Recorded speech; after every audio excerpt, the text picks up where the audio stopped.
Coach Brian Kelly pointed out a difference in priorities between LSU and his old school, Notre Dame. He told ESPN LSU is more likely to pour money into athletic facilities than academic, which drew quite a response, as you can imagine, as we learn now from Greg LaRose of the Louisiana Illuminator, the website highlighting this story. Good morning to you. Good morning. Good to be here. He did get quite a reaction. Oh, yeah, and that was what we were all talking about until they played the game on Sunday night, and obviously that went in a different direction. But, yeah, you know, our Piper Hutchinson talked to the coach Tuesday, and he seemed to want to find more of a middle ground. That he said his whole reason for coming to LSU was excellence, whether that be academic or athletic. And he kind of revised. Kind of walked back from it. Yeah, you know, walked back a bit and saying that, you know, why can't we have both? But it does raise, you know, people I think see the amount of money that athletics raises and funds its own programs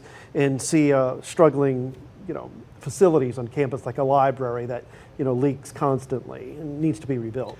Another story you're highlighting is the death rates for people under 40 are climbing significantly in America, and the blame is going to fentanyl. Yeah, there was a study of data between 2018 and 2022 that show in 37 states, sadly Louisiana is one of them, overdose deaths for people under 40 are the #1 cause of death. And in terms of per capita, if you will, we're in the top 5? Yeah, with 164 deaths, tied with Mississippi out of 100,000 residents. This is a case of fentanyl often spiking another drug, or what's going on here? Yeah, the reporter was really careful to note that this isn't sort of like the hardcore drug user who's just after the stronger high or the stronger drug.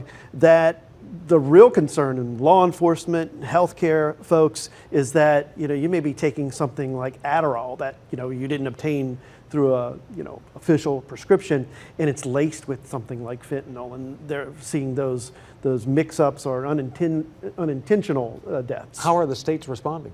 Well, you have states starting to issue some crackdown laws. Louisiana, one of them, in regards to going after the people who are distributing this drug and treating them essentially as murderers.